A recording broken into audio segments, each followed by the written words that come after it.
Thank you for watching We Are Black Press. Please remember to hit like, comment, share, and subscribe. Now let's get to it. Welcome back. Welcome back to We Are Black Press. I'm your boy, Mr. Devon. And I'm Miguel Trish. And we are Black Press. So, I got a very big question based off of what's going on in the world and what's going on mostly in our neck of the woods, which is black people.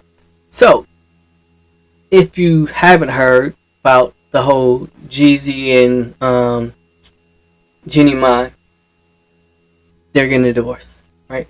Mm-hmm. And Jeezy filed for it. And it's been like a big conversation about what and why. And so he hadn't said anything until just recently. And what he said was this right here. He says on IG, he says, the decision to end this chapter in my life was not made impulsively and comes with a heavy heart. Despite this, my love and respect for Jeannie remains, and the time we spent together holds a cherished place in my heart. Our beautiful daughter is the best gift from our relationship, and I committed to assuring she feels the love and stability she deserves. During this period, I kindly request you respect our family privacy as we focus on healing. So that's what Jeezy finally said. Made a statement. My question is, you know what? I'm gonna play what Jeannie says about things first. I have a really hot temper. Not a lot of people know this, but it's just something in my family. I've seen it in my grandmother. Saw it in my grandfather, to my grandmother, to my mom, to my aunts, to me, right? But I didn't notice it in myself until I was with Jeezy. Interesting. You didn't notice in your previous marriage? No, because it has to do with the type of relationship you have and the type of respect you have for that person to mirror things back to you where you actually would stop you in your tracks and evaluate yourself, you know? So you had it. So I had it, but nobody... So, pulling back from what she said in the past, it's very important because it gives you context to what's going on or what has been going on. So, she acknowledges. She was able to acknowledge it, but obviously during the time that she did this recording, she hadn't actually fixed it. But my question is, does a higher amount of income actually buy submission? I think it does, because the person that makes the higher amount, whoever it doesn't, you automatically become the subordinate. So it puts you in a position of submission. So do you think Jeezy Mai makes more money than Jeezy? It's possible, yeah, because she was on the talk show and she probably has other like ventures and stuff. And Jeezy is a rapper. He probably has other ventures himself too, but she probably has a little bit more like financial backing. So you think? So you're saying that it's probably likely that Jeannie Mai makes more money than Jeezy? Highly likely. Okay. Now I'll ask another question. Do you think Megan Good makes more money than Devon Franklin? Yes. You do? Yes. She's been acting since she was young, so... Yeah. So you think that the actor or actress makes more money than the producer? No. The producer makes more, of course. So he's the producer of movies. She's more popular. So... But he's the producer, and he is in the background making movies. So she's limited to what she can do based off of if she's in front of the camera. He's behind the camera. So he can be a producer on multiple things. So you think he makes more than her? It's possible, like, now, today, but overall, she probably has more money saved in the bank, basically. She's been acting since she was young. So, unless she has, like, bad spending habits, she would essentially have a little bit more, but he probably make more since he's a producer. Yeah. So, that's my question is because I know we've talked about it in the past of that making more money equals would be more likely to have a submissive woman. Mm-hmm. But my question is if Jeezy with okay, he made money from rap, but he got more money in real estate. Yeah, he owns like most of Atlanta, like not most, but he owns a lot of Atlanta area. Mm-hmm. So, and then Jenny Mize expressed multiple times about how much she respects Jeezy, and then she didn't even want to actually have the divorce, that she wanted to work on it. But Jeezy has obviously sealed it with saying that this portion of his life is over. Mm-hmm. So, my question is, so it has to be. Are you saying that do you believe that it has to be he makes more money than her for him to receive submission? I don't. In some relationships, different people have different things going on. You have people that's like raised off of respect, so they respect. Like, say if he's older, they respect him a little. He has a little bit more respect, or if he's more knowledgeable about a situation, then he garners more respect from that. But different situations present different things. See, now, more knowledgeable though, that's where I kind of have an issue with it, because if a man has more experience, but she makes more money, she would still not listen to him, or you think she would? Because it depends if she sees that experience. Like if she was with him going through that experience. But to say, oh, I have all this experience and stuff like that, it's like presenting somebody a resume. I haven't seen you completely do these things, but I can trust that you're able to do it since this is what you presented. So, but the fact that Jenny Mai has expressed the level of respect that she had for Jeezy, why do you think she was not able to change her own actions as she's determined that she has a hot temper? Why do you think she was unable to change her actions before he got to the point of divorce? If she's shown and spoken that she has the respect, but we obviously see it didn't match up to what Jeezy was expecting from her.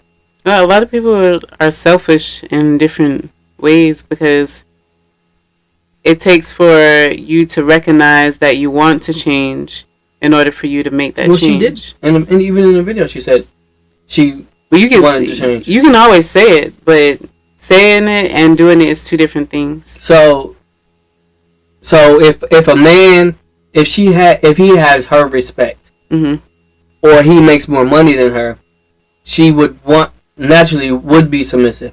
But if she doesn't. If she can't be submissive, then that makes her selfish. In a way, because different. It's hard to explain because in a relationship you have different dynamics. You always have a different dynamic, because every relationship is different. Of course, different people. Yeah, well, not everybody is submissive. Some people are more dominant in a relationship. But some women are more dominant in a relationship. So is it because he doesn't make more money than her, or is it just because of who she is? I think it depends on how the relationship started off. Like, say she's the more dominant person, he's kind of like more submissive, even though he makes like more. Well, obviously that wasn't the case. He's Jeezy. You think he makes more? I don't think it matters. No, I'm talking about not the whole. I'm not talking about the financial piece. I'm talking about the dominant piece. But we don't know what goes on in their household. That's the thing. Obviously, he could be more submissive. If he was more submissive, he wouldn't have filed for divorce. He get fed up. So that means he wasn't submissive. If you are naturally submissive, you don't get fed up because you're submissive to the way things are going. And not in all ways. Because you can be submissive to a point. Okay. So we're going to go to the point where we're not actually going to say anything specific. We're going to say everything is based on that specific relationship. Okay, if we're basing it on this specific relationship, say for instance, she's the more dominant one and he's the submissive one, like I was saying before, if they're going in a certain way and he's no longer being submissive to her, that relationship isn't going to work because he's not pouring into her the way that he was. Yeah. So she's going to start having some characteristics that's unfavorable to him, and then the table's going to turn, and then sometimes it makes the man a little bit more dominant and then her more submissive because she's trying to garner his attention, and then that's where it just falls apart. So I'm gonna go throw that all. I'm gonna say that's. I would say it was completely opposite. Okay. Completely opposite of what you're saying. I believe that there's no way. I don't believe he was ever at any point submissive. Mm-hmm. I think there was a point where he was not submissive and she was not submissive, and he got to the point where he wasn't willing to deal with that anymore. So you think both of them were just headstrong? She said it. She said it before in her interviews. Like, she is headstrong. She was always been the boss. So people listen to her. She don't listen to them. Mm-hmm. So when she gets in a relationship, and this is what I'm talking. So when we talk about women wanting leaders, mm-hmm. she got with somebody, and I would arguably say that Megan Good got with somebody who was the leader.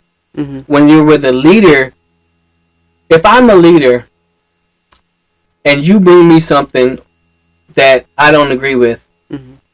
what do you think I'm going to do? Reject it. I'm going to reject it. I'm going to tell you I don't agree with that. Mm-hmm. And if I'm a leader, I'm not going to follow you in a direction that I've already told you is wrong.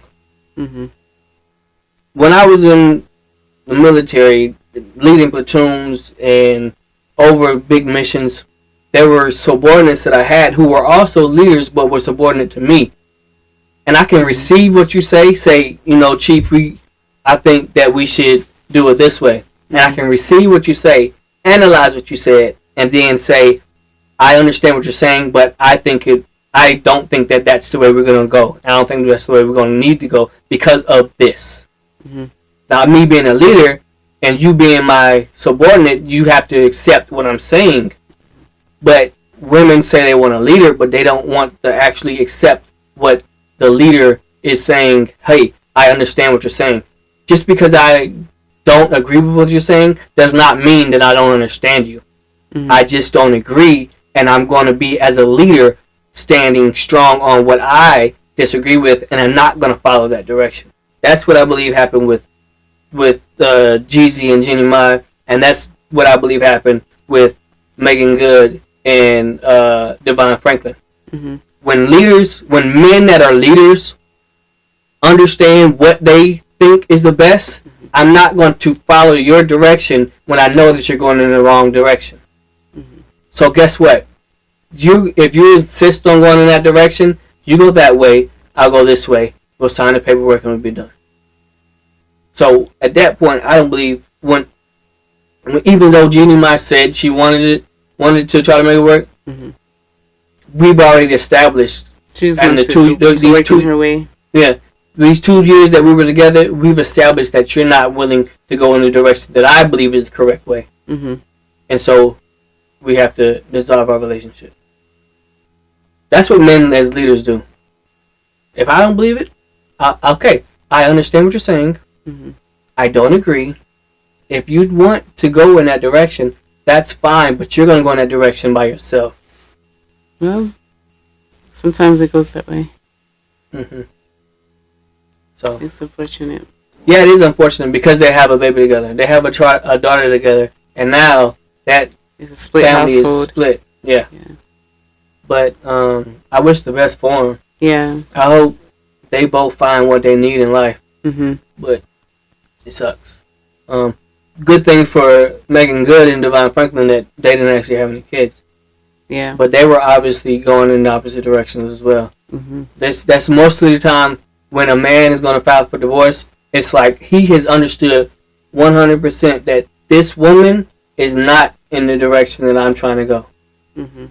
That's a big difference. That's a tough deal. It's like rolling dice. Yeah. It literally is like rolling dice. Because when you say dynamics, it's two. Die is two. So a dynamics of rolling dice is one. Most of the time, both of those dice are not going to be on the same number.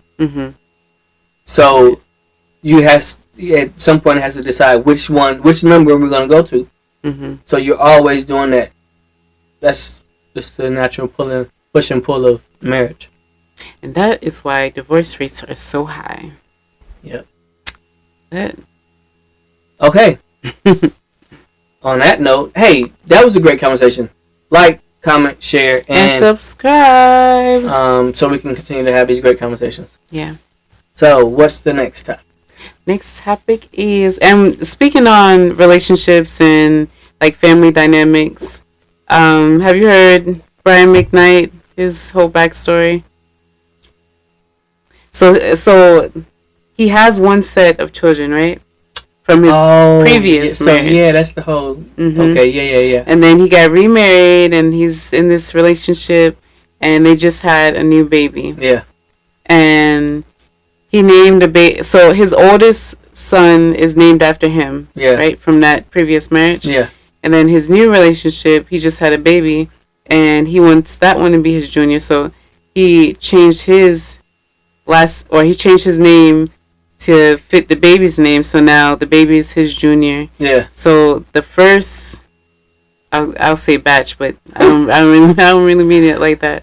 But the first batch of kids, they're kind of like in their feelings because it's like, all right, my dad's starting over, and he's like not really. It's like we don't really exist. Yeah. And then you got this new relationship, this new baby, and a lot of people are saying that Brian McKnight is kind of like bad for that. Really? But I don't. Like he's done it before. Like that's the way he is. No, they're like saying the King Richard type thing, where Serena and Venus' dad, like they say, basically he left that family and then had another family and made them stars or whatever. Yeah, basically. But these are grown kids. Like they're not kids; they're adults. These are grown adults. It's okay for you to start over your life and begin anew, but don't forget about your see. But then we don't necessarily know that he forgot about them. Yeah. But you're an adult. Yeah. I've pretty much done as much as I can do with you in order to help you grow. At some point, you got to be you. But when I start another family, because whatever happened, and that's the problem with kids, like, especially, I don't even think it's kids, it's just people. We want to think everything based off of how we feel about it. But how is that child supposed to feel, the new child supposed to feel, if he puts all of his attention on his grown adult children? Yeah. Like, you have to recognize that, hey, you can live your life, he can love you just as much as he did, and have to show more attention to somewhere else or someone else because they're at a younger age. Yeah, because it shifts. Like, the older you get, you need, like, a different type of love and attention. You still need it. Yeah. But it's a different type. You need, so you're already grown and developed in a relationship in a certain way. You're supposed to be. Yeah, well, supposed to be. That's the big issue. So we have a lot of adult children in this world.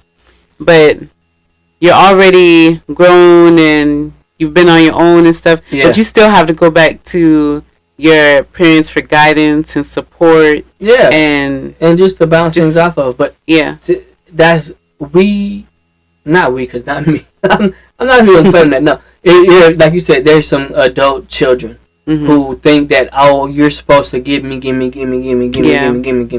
they see the new child that's taken away from them. Yeah, so. And it was like I was saying in the Monday morning with Mr. Defines is, you have a responsibility to me, and I have a responsibility to you. As a child, I have a responsibility to do the things that I need to do to not have to depend on you for my whole life as a parent. And as a parent, I have a responsibility to teach you and give you everything I can, but at some point, let you live your life the way you want to live it. Yeah. Because you can't expect me to give to you, and you still do what you want. No. It's like once you get to do what you want to do, then you are on your own. Mm-hmm. But ain't nobody going to be like, okay, I'm 30 years old, but I want my dad to tell me what to do. Then don't ask your dad to be giving you everything. Yeah. You still have their back, but Yeah. you're more of a support. Emotional support. Yeah. Yeah. Yeah. That's true. But then, like, people, I don't know. People are like that. Yeah, and he's not bad for, like, starting over and... He can't. Yeah, he has to. Yeah. That's the way of life. Yeah. A lot of people don't realize that is when a mother and a father separate or get divorced, the mother usually still has that close connection with the children. Yeah. Unless she was just outrageous, on her own struggles in life. Mm-hmm. But usually it's the mother that still has that close relationship. And the kids are coming to mom's house for Thanksgiving. And the holidays. Mm-hmm. But now me as a man, I'm separated from that woman. We're no longer together. And either I can just spend the rest of my life in solitude, or I have to go find another life for myself. Yeah. And people want dad to always be there when dad and mom are not together, but dad has to have somewhere to be at because man cannot live by... It's not good for man to be alone. Women either. Right. Because like mankind. Yeah, because the man gets ostracized. Right.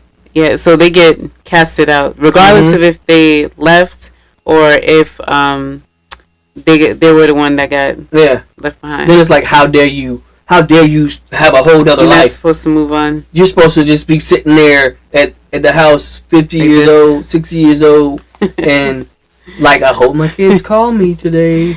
Yeah. Like, no, a strong man is going to continue to move, continue to push forward. Yeah. So, but we don't understand that. It's always me. You have to give me your time.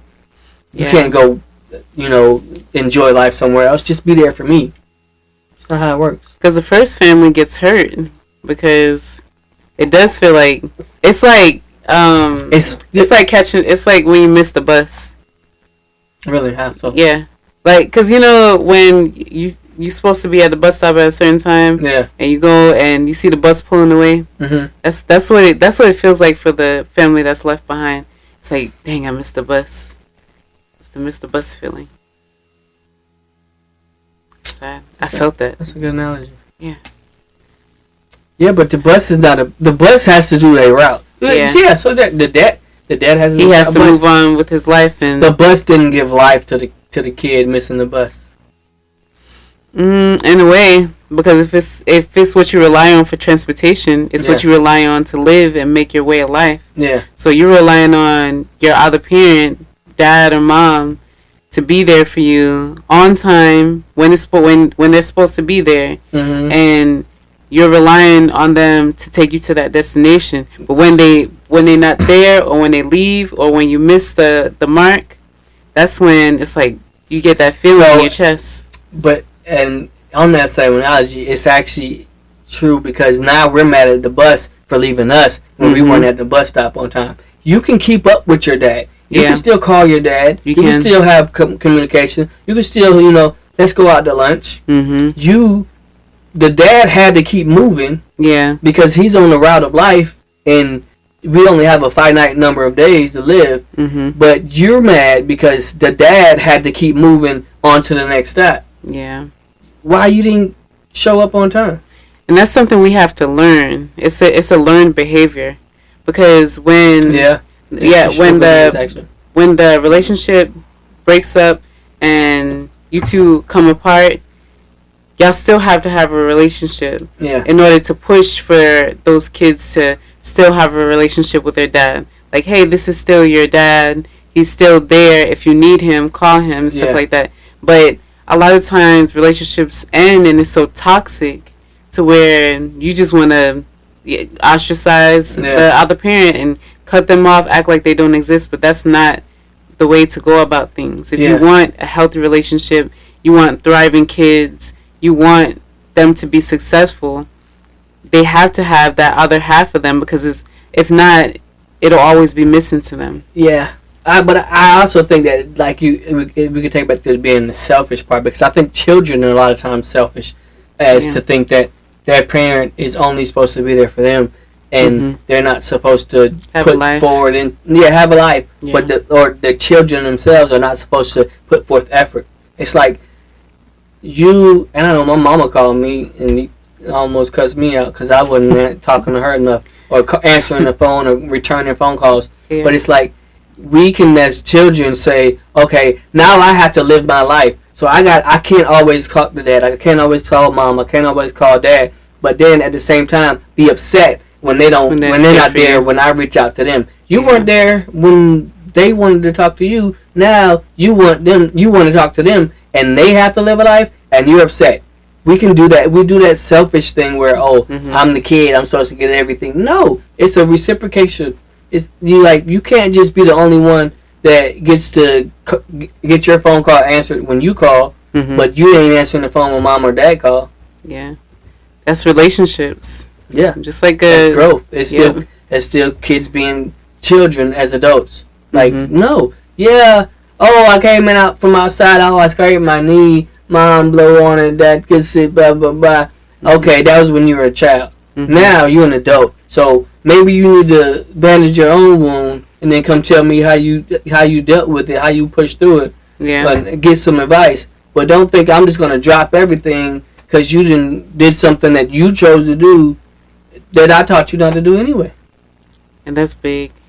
That's major. Mm-hmm. Because I know sometimes we as adults make decisions and we expect that parent to be there regardless of if they already counseled us, and maybe that's not the best decision or best choice to make. But you go ahead and do it, and then you're in the dumps, and then it's like, help me, save me. Yeah. You wait for that raft to come out. Yeah. Well, how are you going to expect somebody to do for you when, even if they are your parent? I taught you. I trained you. And I told you before you did it that was the wrong thing to do. Now you're mad at me because I'm not giving you everything you want to get back on your feet. Like, where was that kind of need for me when I gave you my advice? Oh, my advice wasn't good enough. Yeah. But now you can. But as a parent, like, you don't want to see a kid struggling. I mean, sometimes they have to. It's lessons that they have to learn. Yeah. But you don't see them struggling and be like, it's going to pull at your heartstrings. I got to help them.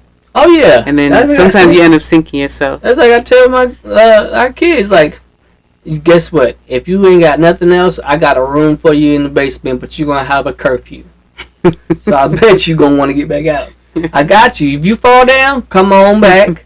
Go ahead and jump in the shower. Get your little room down the hall. It's gonna be rules. But yeah, it's gonna be some rules. So you gonna want to get back out there. Yep, and no company. Nope.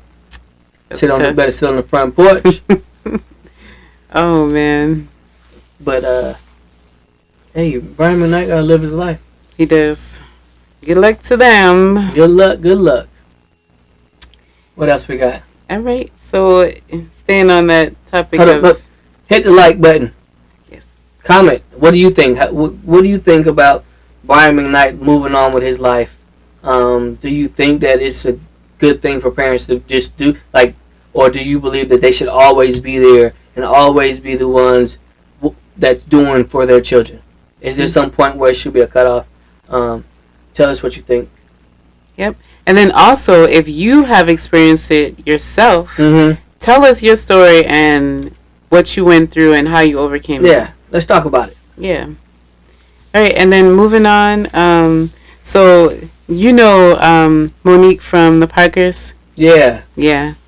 Miss Parker. Hey, Professor. Oh, yeah, I was about to say Miss Parker. That's from Friday. Yeah, that's different. That's a different one. But yeah, so internet has been buzzing. She has been calling her husband daddy. And I know a lot of women do that. Yeah. Daddy, Zaddy, or Big Papa. Yeah, I mean, she said it like that on her last stand-up, too. Yeah. So we're going to play this clip so y'all can see what we're talking about. Yeah. A lot of black women would say, why do you call him daddy? Because he's raising me. He's raising me. My father probably stopped giving me what I needed when I was around 13 years old. So now you got a woman that's 13, and now I'm 35, and now I got a bunch of money, what we consider to be a bunch of money. Let me just be real clear about that, okay? Now I got this money. Now I'm taking care of everybody. Who gonna check me, boo? Who gonna make me grow up? But when we were just best friends, and when we got together, this is what he said to me. He said, when we were best friends and you were married to other men, you were not my responsibility. You were my sister, but not my responsibility. As my wife, you are my responsibility. Right, so what you think about that? What do I think? Ladies first. Wait a minute now. I want to hear you first. Would you like for me to call you daddy? Nah. No, I don't want you to call me that. It's weird. Yeah. I mean, I think there's a point where I thought it was attractive. You did? Yeah. You know what? When I thought it was attractive, when it switched to Zaddy. Now that was I was accepting for Zaddy. I don't know why, but I don't know. It seemed like it was, but no. You like that? Huh? You like that? I saw some excitement. No. I saw some excitement when you were describing that. No, maybe. I think that might have just been because it was an old memory. Something old memories. Yeah. I'll give you that. Yeah. That's back when I was a sinner. We all have a past, so yeah, it don't bother me. But what do you think? I don't like it. Because for me, like, maybe because I didn't have like and it sounds bad, but I'm pretty sure I'm not the only one. But I didn't have like a major father figure in my life to look and say, Dad. Like, I had a dad. He was my father. I call him Dad. A lot of times I used to call him his first name, which I used to get chastised for. And you still did it? Yeah, I still did it.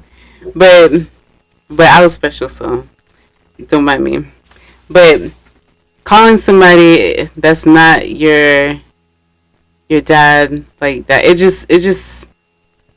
it don't fit the narrative of what's going on. Like, that's your husband. He's your protector, yes. He's there for you. He guides you. He keeps you strong. But you're a grown woman. You shouldn't be, Daddy. That makes it seem like you're a little girl. Yeah. So, but also though, I can kind of see where it would make sense because. So if you think about when there's a wedding, right? The purpose of the father walking the daughter to the aisle is to give her away, right? To give her away, right? So that what it's saying is, when the pastor asks who's giving this woman, the dad stands up and says, "I am," because he's passing her off, saying that I have taken care of this woman up until this point. Now it is your responsibility to take care of her. So when it comes to that part and how she was saying, like, he teaches her and all that, so you as a man are the covering over that woman. So I can understand why it could be like daddy, but I don't, that ain't what I want. It feel funny. Yeah. So but it still needs all the implications. Like, everything that comes with that, outside of the word daddy, is what a man is supposed to do. Yeah, but you don't have to title it as daddy. Protect, to cover. You can be honey, sweetheart. Yeah. There's so many other words to use besides daddy. Yeah. Let daddy stay in daddy's box. Yeah. But she can, whatever works for them. Yeah. Sure. If that's what works for them, and that's what he like and she like, and that's what floats their boat, do what you... Call your man or your woman whatever you want to. Yeah. But if you call me anything, it better be, other than my name, better be a child of God. Yes. So, But Honey Bunny, all that. Oh, Honey Bunny, I like that one. Nah, I was just throwing that out. No comment on Honey Bunny. Damn it. I might get hungry. I love honey buns. That's your name. That was your name in my phone for like a long time. All right. So what do you think though? Is it okay for a woman to call her man or husband daddy? I don't know. It just sounds so old to me. Yeah. Remember that Steve Harvey show when he was always talking about call me Big Daddy? See, Big Daddy is different. Really? Yeah. What makes that different? Big Daddy has like a cane. Oh, Big Daddy cane. So he's got to be a cane. He has like a cane. Big Daddy carries like a bigger role, responsibility, bigger. How so? What is extra with Big Daddy in terms of roles? Because Daddy's like little girlish.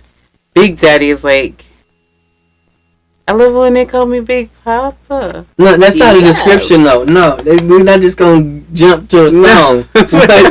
What makes Big Daddy a more responsible role? Because I guess they carry you in a different way. How? A lot of times, Big Daddy was like the sugar daddy, and would take care of all your needs and everything, and basically you wouldn't have a want. So if I was to spoil you financially, you would call me Big Daddy? No. Why not?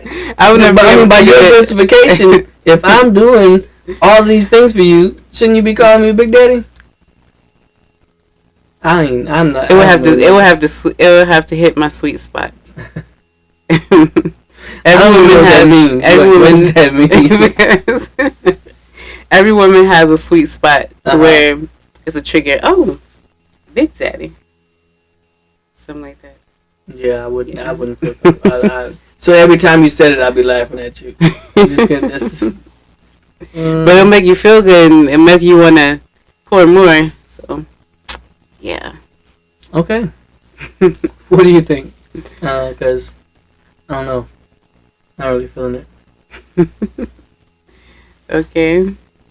Well, give us your feedback. Let us know. What do you think? Like, comment, share, and subscribe. This is a good one.